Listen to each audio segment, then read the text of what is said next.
ভোজন রসিক বাঙালির একটি জনপ্রিয় খাবার শুটকি মাছ। আজকের ভিডিওতে শুটকি মাছ প্রস্তুত প্রণালী তুলে ধরব। আশা করি আপনাদের ভালো লাগবে। সমুদ্র থেকে আহরণ করা মাছগুলোকে প্রথমেই সুন্দরভাবে কেটে কুটে পরিষ্কার করা হয়। তারপর মাছগুলোতে প্রয়োজন মাফিক লবণ দিয়ে 2 থেকে 3 দিন সংরক্ষণ করা হয়।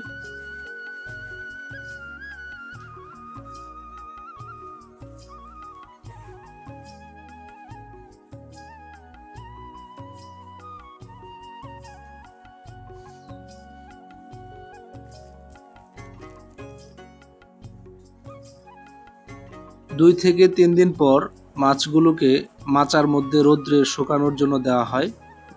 আবহাওয়া ভালো থাকলে 5 থেকে 7 দিনের মধ্যেই মাছগুলো শুটকিতে রূপান্তরিত হয়। আশা করি ভিডিওটি আপনাদের ভালো লেগেছে।